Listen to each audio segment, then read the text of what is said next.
Ya, shalom, selamat pagi menjelang siang semuanya ya. Oke, hari ini kita akan belajar satu tema yang menarik ya, yaitu introduksi pada metanarasi Alkitab. Saya bisa share screen ya. Oke, oke, oke. Oke, sebentar, saya share screen dulu.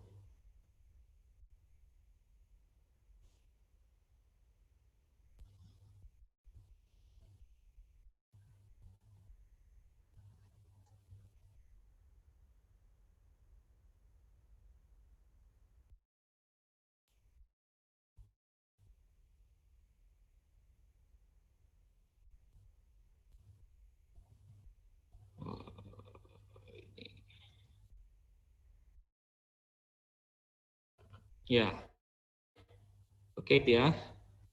Oke, introduksi pada metanarasi Alkitab. Kita mau melihat secara garis besar apa sih isi Alkitab itu, begitu kan?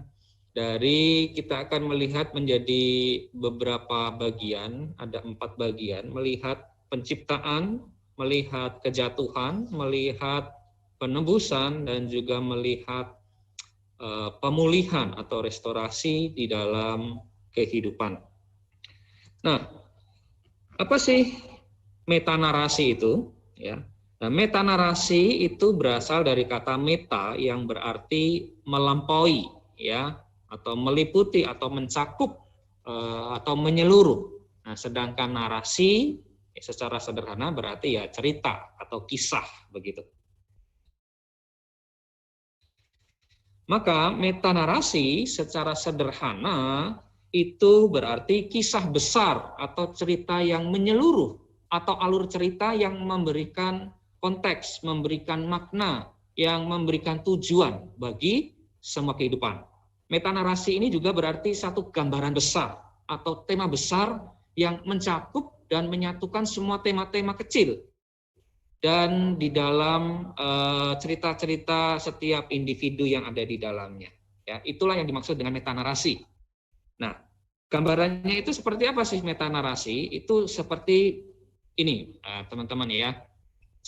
Metanarasi itu seperti bangunan orang yang sedang membangun sebuah rumah atau membangun sebuah gedung. Ya. Nah, biasa di dalam membangun sebuah gedung atau sebuah rumah pasti banyak pekerja yang masing-masing itu melakukan pekerjaannya sendiri-sendiri ya, tertentu begitu ya. Ada yang pasang batu bata, ada yang pasang jalur jalur listrik, ada yang pasang pipa-pipa untuk pembuangan, ada yang pasang atapnya dan sebagainya. Tetapi semua pekerjaan-pekerjaan itu bekerja untuk satu hal yang sama, yaitu apa? Untuk membangun sebuah rumah atau untuk membangun sebuah gedung. Ya, sama-sama menyelesaikan bangunan rumah, sama-sama menyelesaikan sebuah gedung. Jadi tukang pipa ya, pekerja yang memasang pipa itu tidak memasang pipanya di luar bangunan itu ya, masang pipa misalnya di jalan begitu enggak ya, tetapi ya di bagian itu dia terlibat di dalam proyek besar itu, yaitu membangun sebuah rumah atau membangun sebuah gedung ya. Itulah gambaran singkatnya dengan apa yang dimaksud dengan metanarasi. Nah, teman-teman, metanarasi sendiri itu ada satu kemiripan dengan yang disebut sebagai world view ya, atau pola pikir atau cara pandang kita. Itu ada kemiripan ya. Cara pandang yaitu sesuatu yang memberikan makna pada kehidupan ini dan peristiwa-peristiwa yang terjadi di dalam kehidupan kita masing-masing. Nah, bagaimana kalian itu memaknainya? Bagaimana kalian melihat setiap peristiwa yang terjadi di dalam kehidupan kalian masing-masing? Caranya kalian melihat itulah yang disebut juga world view, pola pikir, atau ada yang ada kemiripan dengan metanarasi itu. Nah, salah satu contoh, kalian tahu ini ya, pada waktu Perang Dunia Kedua, Adolf Hitler itu salah satu orang yang cukup, ya kalau di dalam sejarah dia termasuk orang yang cukup berdampak ya, walaupun dampaknya itu negatif. Lepaskan masker saja ya. Ya, walaupun dia dampaknya negatif. Jadi Adolf Hitler itu menyatukan seluruh Jerman yang terpuruk akibat Perang Dunia Pertama. Nah, dia menawarkan satu cerita besar, ya, satu metanarasi yang baru kepada bangsa Jerman yang saat itu sedang terpuruk. Yaitu apa? Dia mengatakan bahwa bangsa Jerman itulah bangsa yang sangat unggul, adalah bangsa Arya, sebuah bangsa, satu ras yang lebih daripada bangsa yang lain. Nah, Hitler membentuk metanarasi, membentuk pola pikir, membuat cara pandang ini dalam kerangka pola pemikiran Darwinisme pada masa itu, ya, yang pada akhirnya itu membangun semangat bagi bangsa Jerman. Nah, tetapi kita tahu dalam sejarah dampaknya itu ternyata sangat mengerikan, ya.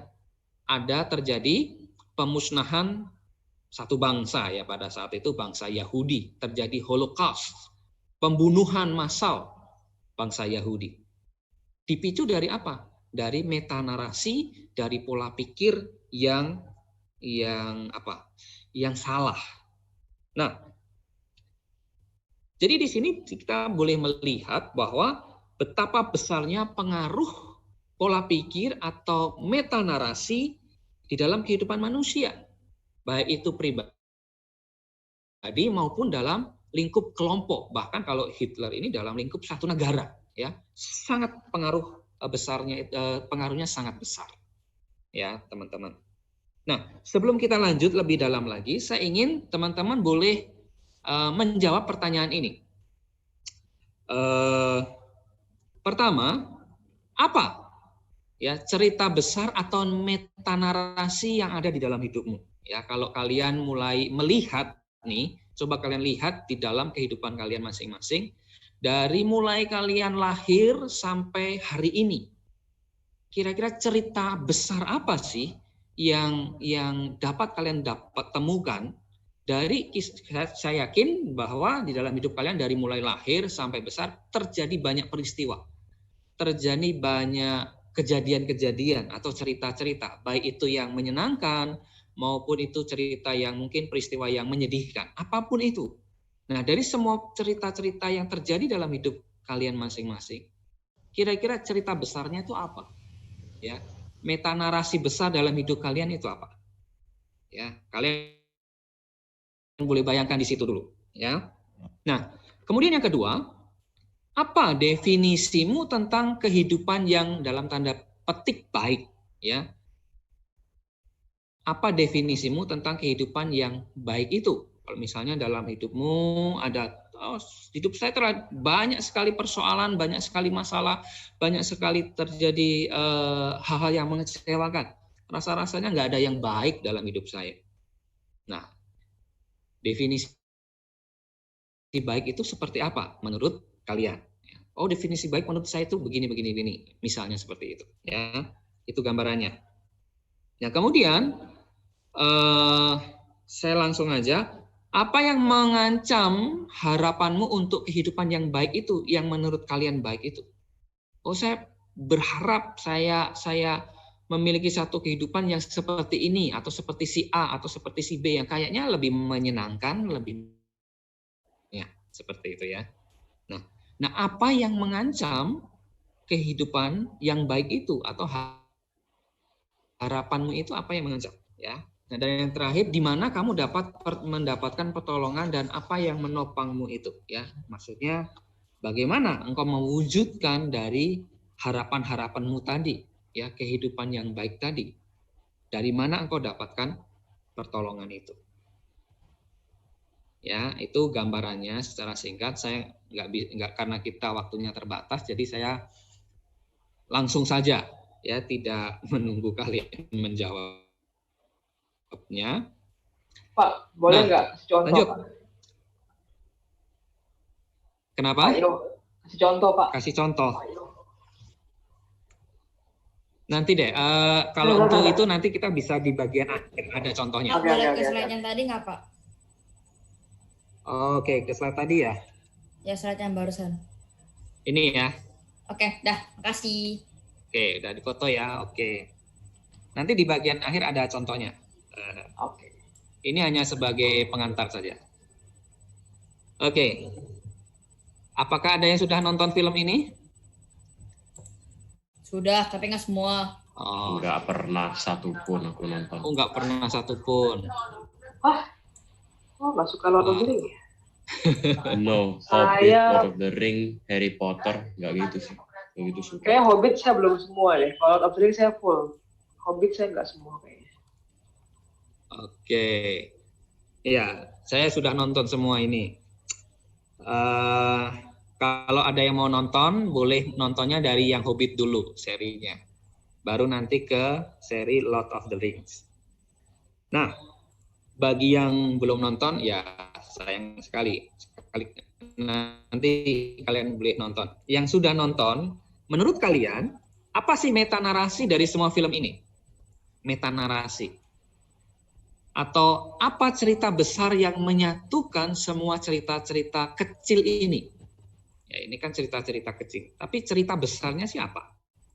Ada yang mau jawab? Yang sudah nonton tentu ya. Ada yang sudah nonton semua?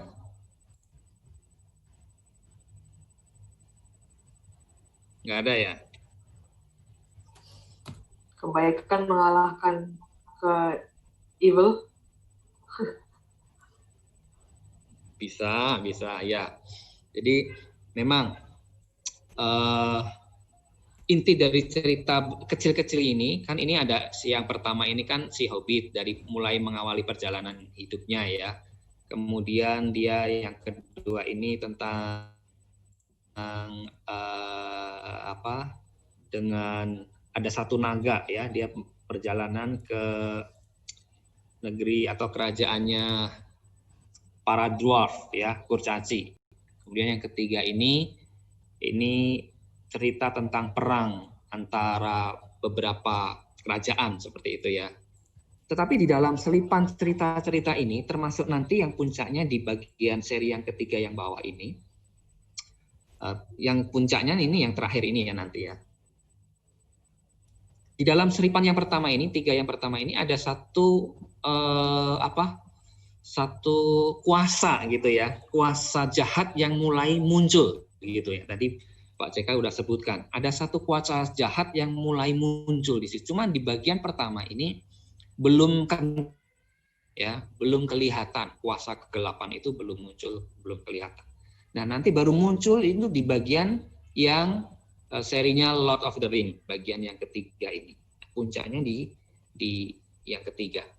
Nah, intinya betul tentang bagaimana kuasa gelap itu dikalahkan oleh yang benar ya, yang jahat dikalahkan oleh dengan yang benar. Singkat ceritanya seperti itu. Ya. Nah, inilah yang disebut dengan metanarasi ya, metanarasi. Nah, sama halnya teman-teman, di dalam Alkitab itu juga ada metanarasinya ya, atau cerita besarnya ya. Nah, Alkitab mungkin tampak seperti kumpulan-kumpulan cerita yang acak ya. Kalau kalian lihat di Kejadian, di Keluaran ya. Kemudian di Kisah Para Nabi ya, ada Nabi Yesaya, ada Nabi Amos. Apa hubungannya? Kemudian di Perjanjian Baru juga ada banyak cerita-cerita di sana, kecil-kecil ya, acak lagi. Tetapi kalau kita bisa mencermati, sebenarnya ada satu kesatuan yang muncul dari Kejadian sampai kepada Wahyu ya. Ada satu kesatuan yang muncul. Nah, apa yang Allah mau coba katakan melalui semua cerita dan peristiwa yang terjadi di dalam setiap cerita individu atau setiap cerita-cerita kecil yang di dalam Alkitab itu. Nah, inilah yang dimaksud, yang disebut dengan metanarasi. Jadi walaupun ada cerita-cerita kecil, ada kisah-kisah kecil, ternyata ada garis besarnya di sana. Metanarasi Alkitab ini adalah alur cerita keseluruhan yang dengannya kita dapat memahami seluruh Alkitab. Ya. Nah, metanarasi Alkitab itu memberitahu kita bahwa kita diciptakan untuk mengenal dan berelasi dengan Allah. Tapi kita kehilangan pengetahuan ini ketika dosa datang. Nah, dalam belas kasihnya Allah kemudian memilih orang atau bangsa ya, yang nantinya menjadi bangsa, yaitu bangsa Israel, untuk berjalan bersamanya dan mengalami Allah selama berabad-abad. Sampai Allah benar-benar memulihkan pengetahuan kita yang hilang, ya, memulihkan diri kita ya tentang Allah melalui kedatangan seorang penebus. Ya, itu kurang lebih garis besar dari cerita Alkitab itu. Ya. Lalu, oke, saya sudah tahu garis besar Alkitab. Lalu apa pentingnya itu buat kita? Ya, untungnya apa atau manfaatnya apa buat kita? Nah, hal ini penting karena banyak orang saat ini, terutama orang-orang zaman postmodern, merasa bahwa sebenarnya tidak ada yang namanya cerita besar atau big story di dalam Alkitab. Itu nggak ada. Yang bahkan memberikan makna pada seluruh kehidupan dan yang mendefinisikan apa yang benar. Ya. Jadi bagi orang-orang posmo, artinya orang-orang zaman sekarang, itu cerita besar itu tidak ada. Bahkan cerita yang memberikan makna pada seluruh kehidupan itu nggak ada. Malah juga nggak ada yang namanya kebenaran yang absolut, itu nggak ada ya, yang mendefinisikan apa yang benar. Artinya kebenaran yang satu, yang absolut, itu tidak ada. Nah, ini bagi orang-orang pandangan orang-orang postmodern pada zaman sekarang. Nah, seorang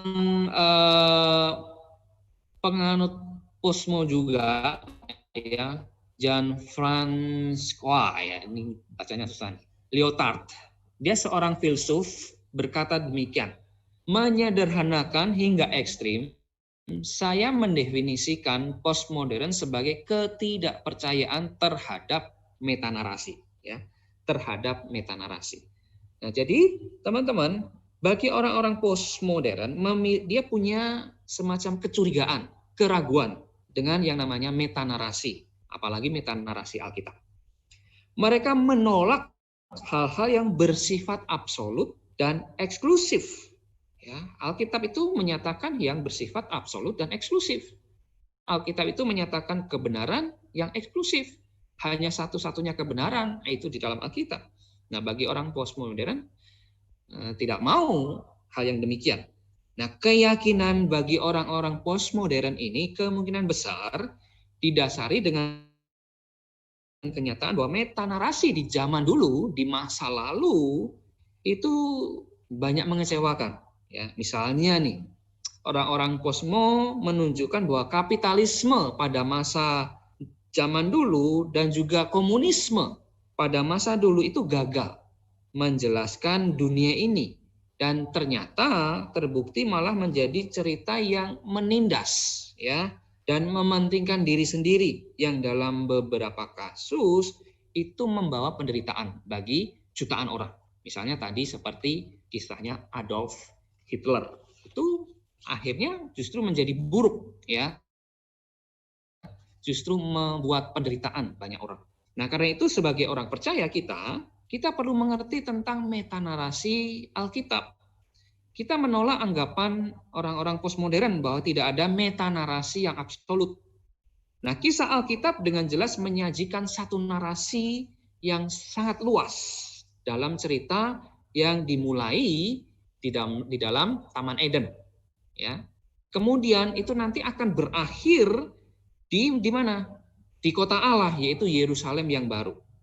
Jadi perjanjian baru memberitahu kita bahwa kisah ini mencapai klimaksnya di dalam kehidupan, kematian, dan kebangkitan Tuhan Yesus. Klimaksnya, puncaknya di situ. Tetapi alurnya itu dimulai dari Taman Eden, Kejadian, sampai kepada Kitab Wahyu, ya, nanti pada zaman Yerusalem yang baru.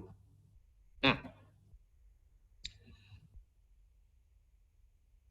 sebagian teolog membagi metanarasi Alkitab menjadi beberapa bagian. Ada yang membagi menjadi 11, ada yang membaginya menjadi 12. Nah, namun sebanyak apapun pembagian itu, kita bisa menyimpulkannya atau bisa meringkasnya menjadi hanya 4 bagian yang besar, yaitu ini.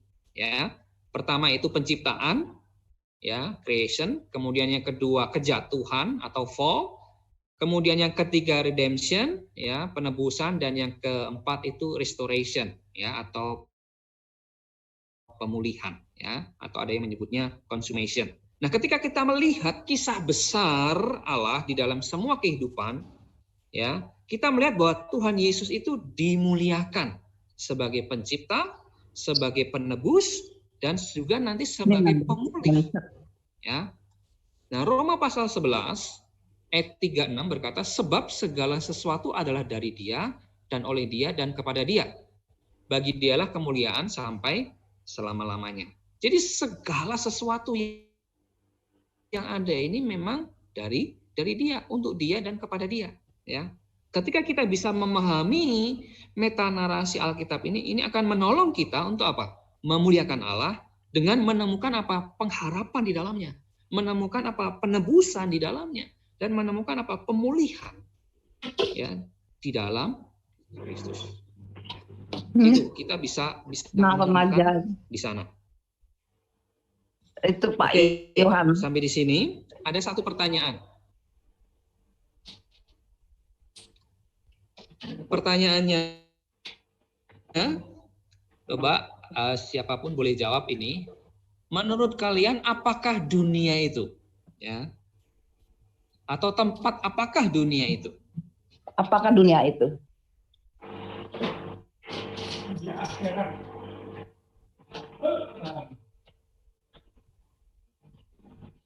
Ada yang mau jawab? Dunia itu apa sih? Dunia, Ya, dunia ya dunia gitu ya. dunia ciptaan Tuhan. Oke. Oke. Siapa ini ya yang jawab ya?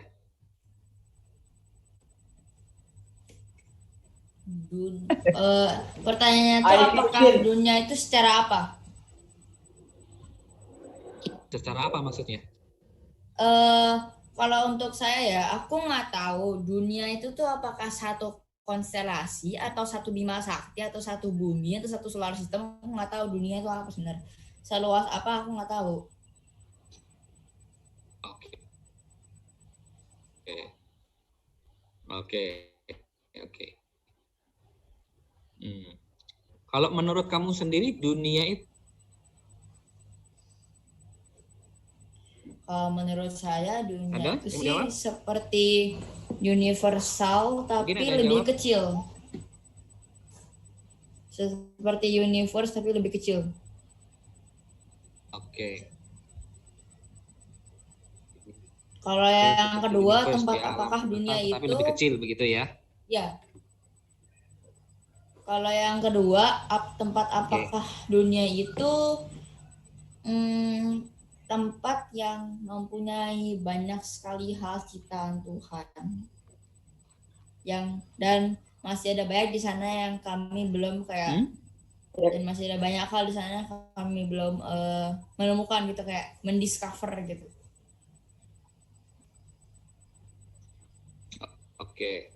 Oke. Ya, terima kasih ya untuk jawaban-jawabannya dari teman-teman semua. Apakah dunia itu? Mungkin ada yang berkata ya dunia ya adalah dunia lah gitu kan. Ya ada manusia di sana, ada binatang di sana, ada tumbuh-tumbuhan di sana. Itulah dunia gitu ya. Ada mobil, ada apa lagi ya? Ada lalat, ada cacing di dalam tanah dan sebagainya ya. Ya itulah dunia ya. Nah, lebih lanjut nih pertanyaan. Kalian pasti tahu ini apa hubungannya nih ya. Nah, kenapa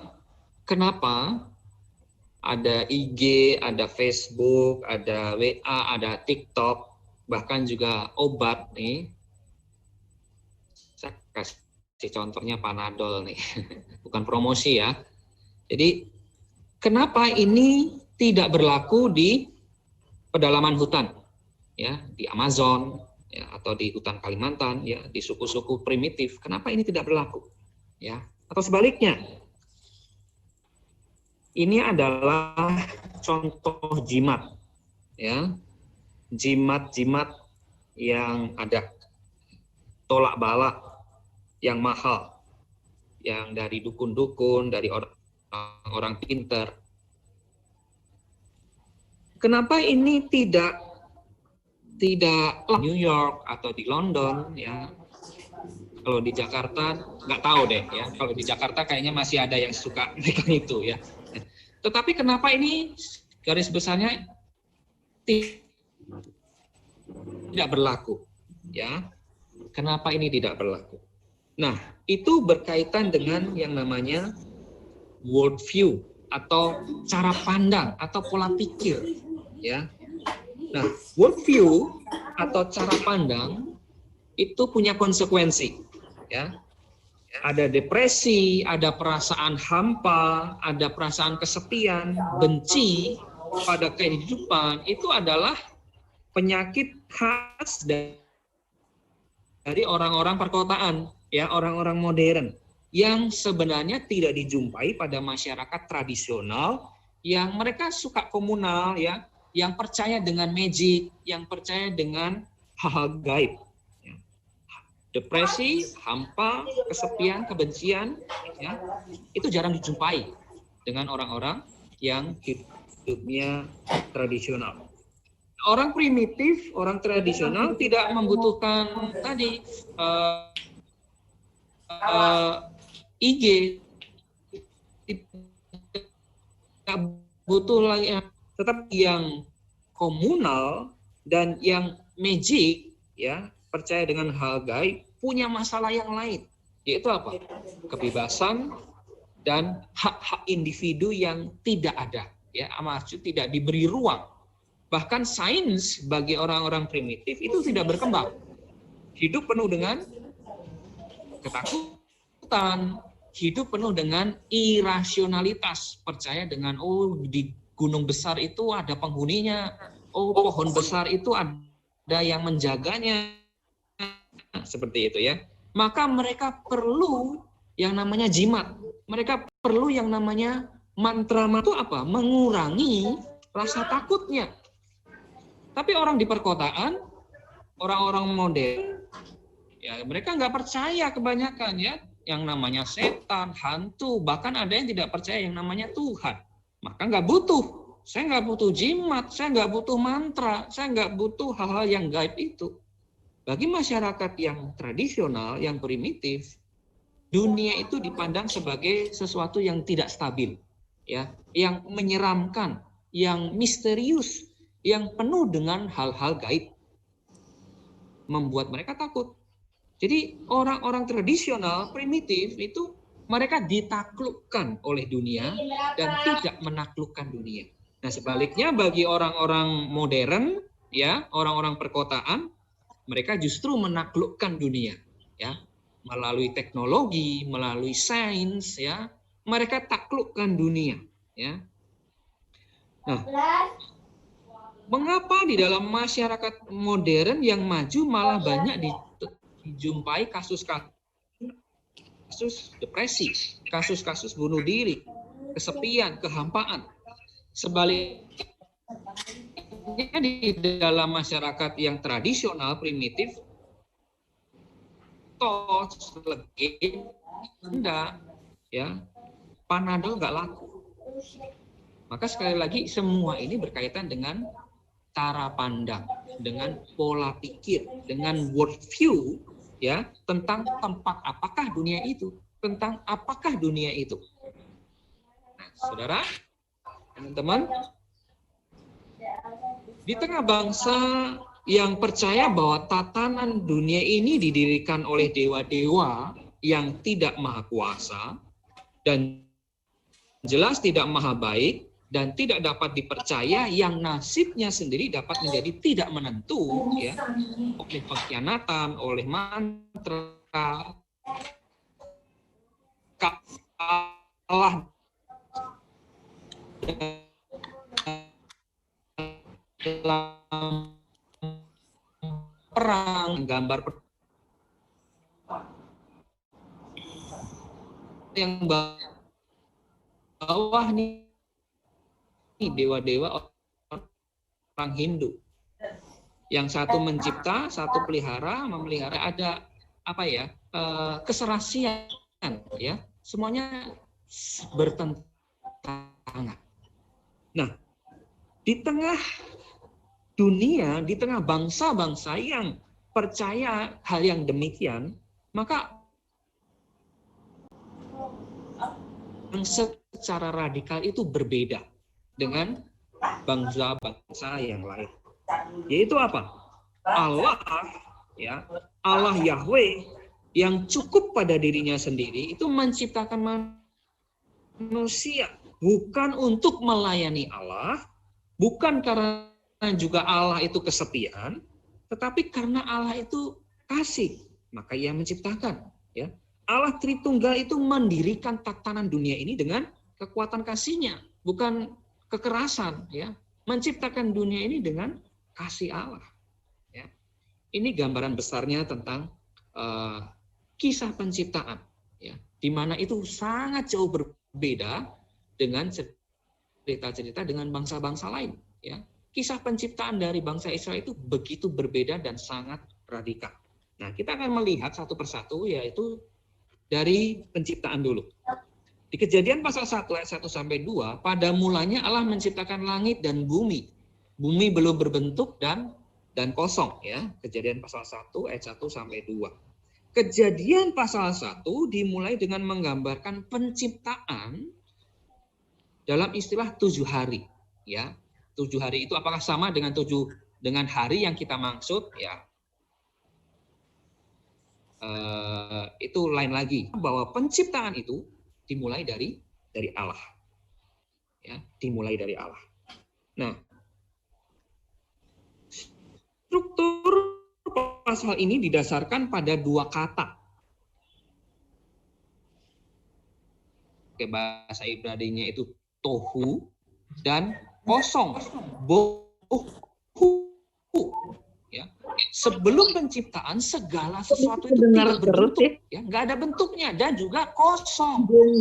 Artinya di sana ada kekacauan dari ketiadaan, ya. Nah, Allah menaklukkan kekacauan ini dengan menciptakan bentuk di hari pertama sampai ketiga, kemudian mengisinya di hari 4 sampai ke-6, ya. Hari ke-7 Allah beristirahat, ya. Payo.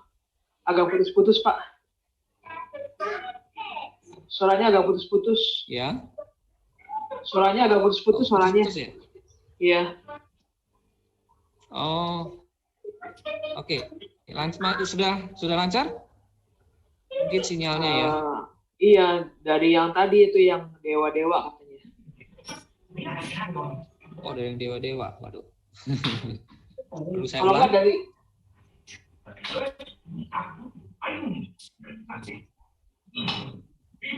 tolong yang lain boleh di mute suaranya, ya.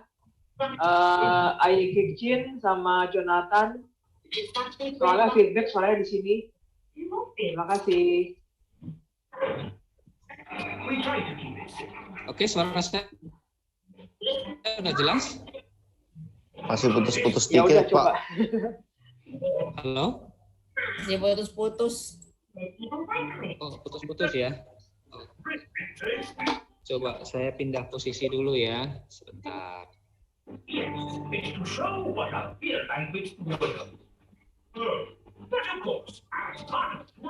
Suaranya putus-putus. Lagi ini suara. Bentar, saya pindah posisi, ya. Saya pindah posisi, ya. Oke, Pak. Ikut maminya kali. Kok nggak? Sudah jelas suara saya? Udah. Bisa mati. Untuk sekarang udah. Oke, saya sekarang saya pindah posisi. Lu bisa ini ya, kedengeran terus ya. Oke, video saya kelihatan, ya? Gambar, ya? Screen, ya? Kelihatan. Kelihatan, Pak. Cuman ada gambar Yohanes 3. Oke, saya lanjut, ya. Ya, jadi tadi saya bilang di tengah bangsa yang percaya dengan berbagai macam dewa ini, di mana mereka dewa-dewa sendiri pun juga Padahal tidak Mama udah maha balikin. kuasa dan jelas tidak maha baik, ya, Denger Pak dan Iyo tidak kan dapat dipercaya. Nasibnya orang sendiri Jum. tidak Kalau menentu, ya, dewa-dewa ini. Nah, karena apa? Ada pengkhianatan, ada peperangan sendiri antar dewa, begitu. Nah, di tengah cerita-cerita seperti itu, bangsa Israel itu memiliki satu kisah yang berbeda, ya, di mana menyatakan Allah lah yang mengawali segala ciptaan ini. Allah lah yang menciptakan manusia. Iya. Bukan karena Allah itu kesepian supaya manusia kemudian melayani Allah, bukan, tetapi karena Allah itu mengasihi, karena Allah itu kasih. Jadi Allah Tritunggal itu yang mendirikan tatanan dunia ini dengan kekuatan Ini join Zoom kasih meeting. Allah.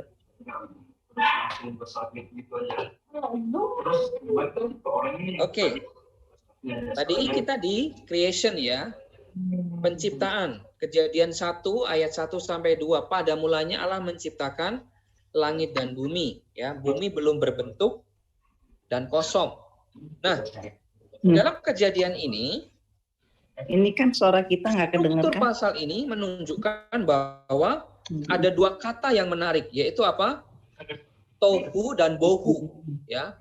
Belum berbentuk dan kosong. Jadi sebelum penciptaan segala sesuatu tidak berbentuk dan kosong. Allah menaklukkan kekacauan ini dari ketiadaan ini dengan menciptakan bentuk di hari pertama sampai 3 dan mengisinya di hari 4 sampai yang ke-6. Ya, kalau teman-teman bisa lihat di situ, ya. God conquers chaos, ya. The forming of realms, tohu, is conquered, ya, ditaklukkan dengan di hari pertama menciptakan terang. Hari kedua itu Allah memisahkan air yang ada di atas, ya, yang menjadi cakrawala, dan air yang ada di bawah. Di hari ketiga Allah itu memisahkan laut dan juga daratan, ya, dan juga ada di situ vegetasi, ya. Kemudian setelah itu di hari keempat, 5 dan 6 itu Allah mengisi dunia itu dengan ciptaan-ciptaan yang lain. Dan di hari ketujuh segala kekacauan tadi itu sudah tidak ada lagi.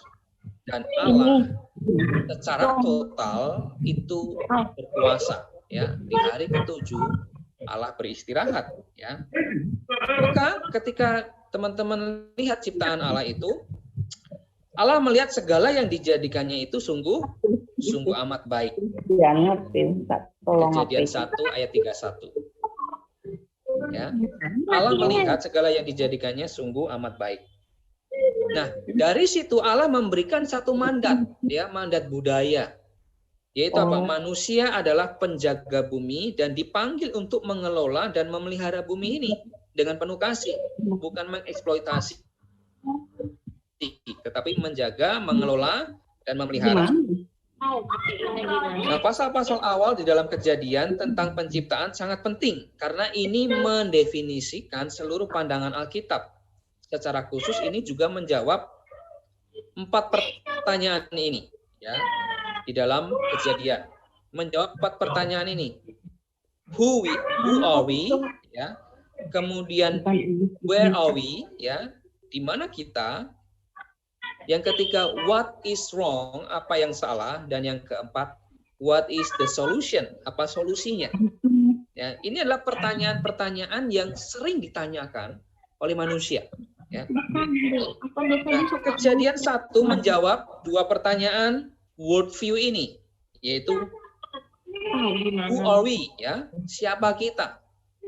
Dari Kejadian pasal 1 kita bisa melihat bahwa kita ini berasal dari Allah dan milik Allah. Ya, itu jelas. Ada yang mengatakan, oh, saya ini berasal dari makhluk bersel satu, tidak, ya. Tapi kita ini berasal dari Allah dan diciptakan oleh Allah. Oh, Pak Edi. Kemudian pertanyaan worldview yang kedua, di mana kita? Ya, kita ini diciptakan untuk mengenal dan menikmati Allah. Diciptakan untuk memuliakan Allah. Ya. Nah, hal ini memberitahu kita apa hal yang terpenting di dalam hidup kita ini. Ya. Kita dicipta untuk mengenal, untuk menikmati Allah, untuk memuliakan Allah. Ya. Itu di bagian kisah penciptaan. Secara garis besarnya seperti itu. Ya. Walaupun nanti setelah itu kan ada kisah-kisah yang lain. Misalnya mulai Adam nanti masuk ke dalam yang kedua ini ya, yang kejatuhan. Ya, ada kejatuhan. Nah, di bagian ini Allah itu memberikan kehendak kepada manusia untuk memilih mengikuti Allah atau memberontak melawan Allah. Nah, setan menggunakan ular sebagai juru bicara. Dan ini menyebabkan Adam dan Hawa meragukan kasih Allah yang sempurna dan tanpa syarat itu. Gimana ya? Adam dan Hawa mulai percaya bahwa mereka lebih mengetahui apa itu benar dan salah dibandingkan Allah. Gimana matiin tuh tombol ini ya? Ini tombol tuh ininya. Ini kan udah mati. Udah mati, udah. Ini Itu jangan tuh rekam. Oke. Tuh udah mati, udah disilang. oh iya. Belum belum masih bersuara tolong Hah? Itu Masih garisnya udah bersuara mati. dengan jelas sekali. Waduh. Ayung mana Ayung? Hah? Eh. Ayung tidur ya? Ini screen saya. Nggak ada ini. Nggak ada logo ini. Matinya apa yang dimatiin ya? Ini gambar mikrofon. Ya ada gambar mikrofon Dipencet sampai ada garis warna merah. Mikrofon. Mana yang tadi tuh? Itu Mana? nih. Oke, udah. Udah Oke. ada logonya nih. Nah, tuh. Udah ada logonya. Oke, bagus. Oke, thank you. Lanjut Pak Yo. Sorry ganggu ya. Sorry. Oke, saya bisa lanjut ya. Ya lanjut. Oke, ya kita sekarang masuk ke bagian yang kedua yaitu kejatuhan. Jadi Allah memberi kehendak pada manusia tadi ya untuk mengikuti kehendak Allah atau memberontak melawan Allah. Dan singkat cerita di situ di Kejadian pasal yang ketiga ya setan menggunakan ular sebagai juru bicara. Dan ini menyebabkan Adam dan Hawa meragukan kasih Allah yang sempurna dan tanpa syarat. Adam dan Hawa mulai percaya bahwa mereka lebih mengetahui tentang apa itu benar dan salah dibanding Allah dan menolaknya sebagai raja yang benar. Ya, inilah mulai dari kejatuhan Adam dan Hawa, kejatuhan manusia. Nah, apa konsekuensinya? Ya, apa konsekuensi dari kejatuhan ini atau pemberontakan Adam dan Hawa ini? Yang pertama, mereka terpisah dari Allah, ya. Kemudian yang kedua, kematian menjadi sebuah realitas bagi manusia, ya. Engkau pasti mati, ya kata Allah kan. Ketika engkau makan buah itu, engkau pasti mati. Nah, ini benar-benar menjadi kenyataan bahwa sebenarnya akhirnya manusia itu pada akhirnya akan kembali kepada tanah, ya, mati. Kemudian manusia harus bersusah payah dalam bekerja, ya. Harus keluarkan tenaga ekstra. Bahkan tuh Allah berkata nanti semak duri yang akan menghasilkan dari tanah itu. Ya, artinya tanah itu juga menjadi terkutuk oleh gara-gara dosa dan kesakitan saat melahirkan. Nah, hal ini adalah konsekuensi dari Adam dan Hawa yang memberontak melawan Allah, jatuh ke dalam dosa. Akibatnya Allah kemudian mengusir mereka dari Taman Eden. Tetapi ya teman-teman, sekalipun manusia telah berdosa, Allah tetap mengasihi manusia dan Allah memiliki rencana yang sempurna untuk menebus kita manusia. Nah, Kejadian pasal 3 menjawab pertanyaan worldview yang ketiga, yaitu apa yang salah. Ya, apa yang salah? Jadi masalahnya itu adalah kejahatan telah masuk ke tengah-tengah kita, masuk ke dalam dunia. Dosa itu masuk ke dalam dunia. Jadi kita tidak lagi hidup di bawah pemerintahan Allah dan kita telah kehilangan hadirat Allah.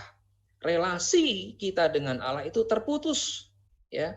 Kita tidak lagi mencari hadirat Allah. Itu persoalannya. Dan ini membawa kepada pertanyaan worldview yang keempat. Apa solusinya kalau begitu? Nah, Kejadian 3:15 memberikan jawabannya, ya. Ular atau setan akan dihancurkan oleh keturunan Hawa.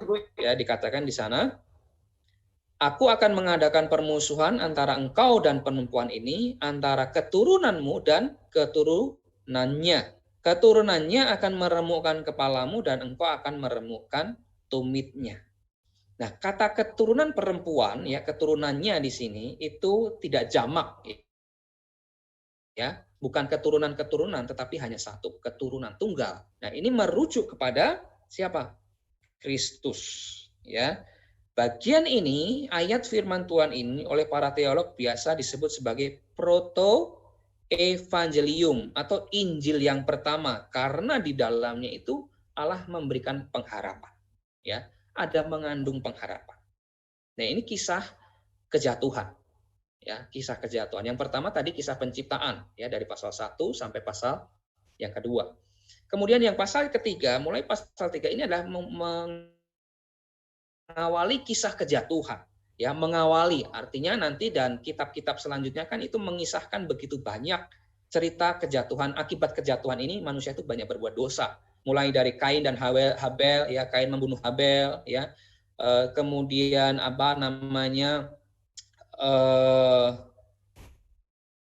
Menara Babel mulai di sana, ya, bangsa-bangsa mulai bersatu mendirikan menara yang sampai mencapai puncak, begitu kan? Tapi Allah menserakkan mereka. Kemudian nanti ada muncul kisahnya Nabi Nuh, ya, di mana Allah menghukum mereka dengan air bah. Kemudian nanti muncul kisah Allah memanggil Abraham, ya, sebagai bentuk perjanjian dengan manusia. Allah memanggil Abraham dan terus seperti itu, ya, di dalam kitab-kitab perjanjian lama. Nah, sampai nanti kepada satu titik ada satu masa yang namanya penebusan, ya, kisah penebusan. Nah, apa sih inti kisah penebusan itu? Intinya adalah Allah Bapa yang begitu murka dengan dosa, ya, murka dengan dosa kita, itu bertekad untuk mengubah kejahatan dan penderitaan yang sudah disebabkan oleh kita manusia menjadi kebaikan yang akan membawa kemuliaan bagi Allah sendiri. Maka tindakan Allah selanjutnya adalah apa? Menebus ciptaannya dan menyelamatkan orang berdosa. Di dalam pribadi Yesus Kristus, Allah berinkarnasi datang ke dalam dunia ini untuk memperbarui dunia dan memulihkan umatnya. Nah, jadi metanarasi Alkitab tadi, ya, dari mulai Kejadian mencapai puncaknya itu dengan kematian dan kebangkitan Kristus. Puncaknya di sana. Jadi kematian Kristus adalah pemenuhan nubuatan di dalam perjanjian lama. Allah itu selalu menyisipkan di dalam setiap kisah, setiap cerita di dalam perjanjian lama, nubuatan-nubuatan tentang kedatangan Kristus yang nanti dia akan menebus umatnya. Itu sudah disisipkan di sana. Bahkan tadi, ya, di awal Kejadian pasal 3 ayat 15 tadi saya sudah bilang apa? Proto-evangelium, ya, Injil yang pertama, kabar baik yang pertama, di situ Allah sudah masukkan di sana, ya, ada pengharapan di sana. Nah, dengan matinya Kristus di atas kayu salib, Tuhan Yesus menjadi korban yang Yang ultimat, yang paling tinggi. Jadi tidak ada korban lain yang bisa menggantikan korban Kristus itu. Ya. Kalau di dalam perjanjian lama kan melalui binatang, ya, ada domba, ya. Harus dilakukan setiap tahun, ya, harus dilakukan berulang-ulang. Tetapi dengan kematian Kristus itu nggak ada lagi kita perlu bawa kambing, sembelih kambing, ya, untuk korban penghapus dosa, korban keselamatan sudah nggak perlu lagi karena Kristuslah yang menjadi korban yang paling tinggi, yang paling ultimat. Nggak ada yang bisa menggantikannya. Ya, dengan mati di kayu salib Tuhan Yesus telah mengalahkan dosa.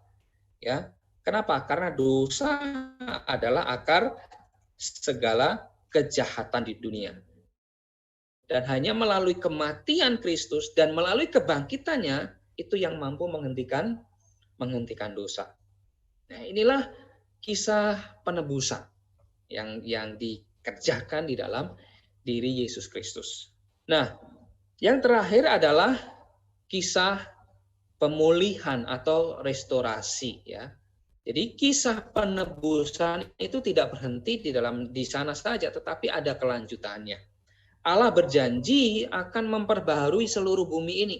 Pemulihan segala sesuatu akan terjadi dalam dua cara. Kristus akan datang kembali untuk menghakimi dosa dan kejahatan. Tuhan akan membersihkan dunia dari kejahatan untuk selamanya dan Dia akan membawa kebenaran dan damai sejahtera. Ya, inilah pemulihan atau restorasi. Nah, saat kita mempelajari metanarasi Alkitab, kita seperti memulai dengan kalau pelukis itu, kalau kalian pernah lihat seorang pelukis, itu seperti memulai dengan kanvas yang kosong dan mulai membangun gambaran tentang misi Allah di dunia ini, ya, misi Allah di dunia ini dari penciptaan, ya, creation hingga sampai ke sekarang ini restoration, pemulihan. Allah mengirimkan pesan kasih-Nya itu bagi semua umatnya. Nah, inti dari pesan Alkitab itu adalah seperti di dalam Yohanes 3:16. Karena begitu besar kasih Allah akan dunia ini, ya, sehingga Ia telah mengirimkan anaknya yang tunggal, ya, supaya setiap orang yang percaya tidak binasa, melainkan beroleh hidup yang kekal. Nah, jadi Alkitab itu dipenuhi dengan sejarah yang sangat kaya, dengan kisah-kisah, dengan puisi, mazmur, surat-surat dari Paulus yang begitu kaya. Ini adalah pesan yang terus-menerus menyatakan akan kasih dan kesetiaan Allah kepada umatnya. Perjanjian Lama itu dibangun ke arah mana? Ke arah Yesus Kristus. Injil, ya, menceritakan tentang pemenuhan perjanjian Allah dengan umatnya. Nah, dari kisah para rasul bahkan hingga kitab Yudas, gereja itu kemudian didirikan dan bertumbuh, dan kita belajar bagaimana menjalani hidup dengan benar, dengan kudus melalui Kristus, sehingga kita memiliki harapan akan keselamatan dan kehidupan kekal. Ya, nah ini kisah besar yang terjadi di dalam yang dicatat di dalam Alkitab. Maka mengetahui metanarasi Alkitab membawa kita pada pemahaman tentang misi Allah. Dan memahami misi Allah akan menuntun kita untuk menyelidiki firman Allah dengan benar. Kalau sudah menyelidiki dengan benar, maka akan menerapkannya dengan benar juga. Dan memberikan makna, dan tanya lagi, apa atau mengapa saya diciptakan di dunia ini? Kenapa saya ada di dunia ini? Tidak bertanya itu lagi, karena kita sudah tahu misi Allah itu apa, ya. Kenapa Allah menciptakan kita?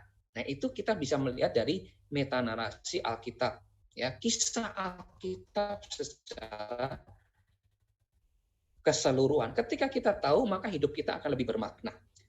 Ketika kita sebagai seorang pelajar, sebagai seorang murid, sebagai seorang anak, bahkan nanti ketika kalian sudah dewasa menjadi seorang mungkin orang tua, ya, kalian akan tahu makna dan tujuan hidup kalian itu apa. Karena kita sudah tahu sejarah Alkitabnya ini, ya, metanarasi Alkitab ini.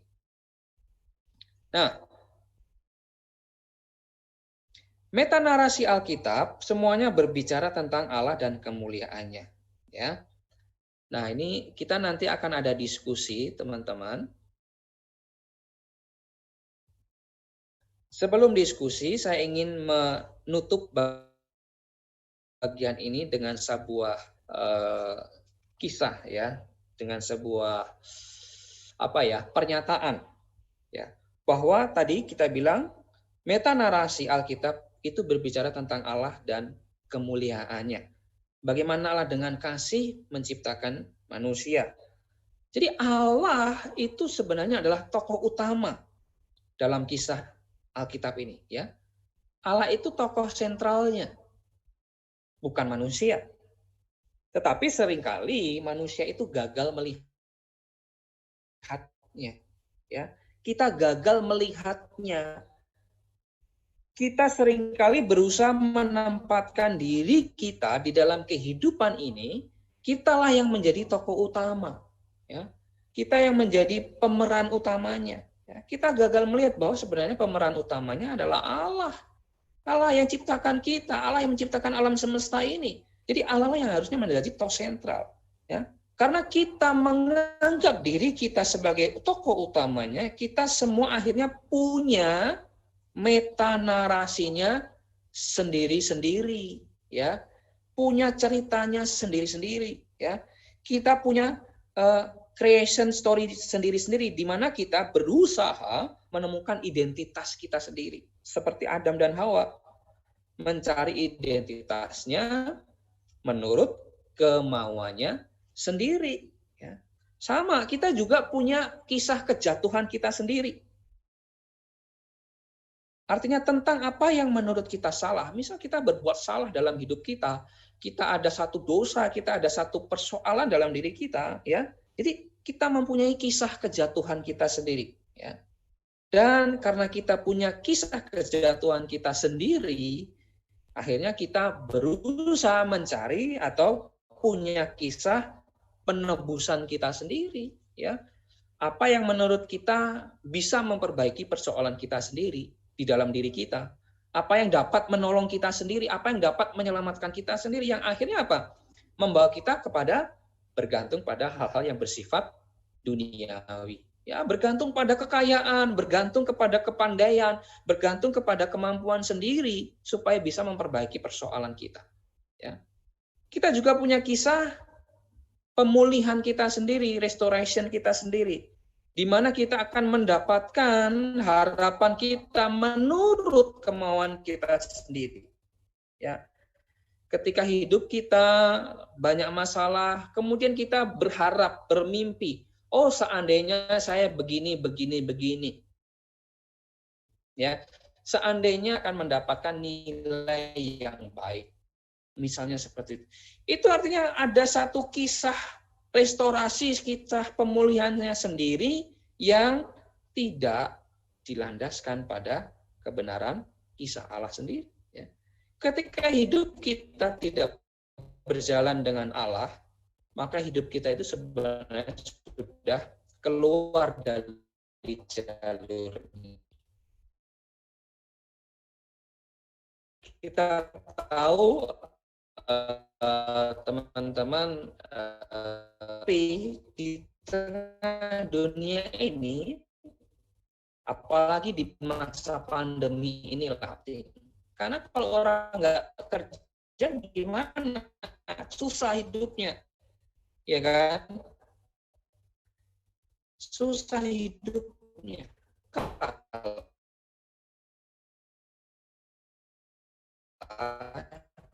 Kristen kita sendiri, ya. Inilah pekerjaan saya. Saya adalah pekerjaan saya. Kita melihat apa nama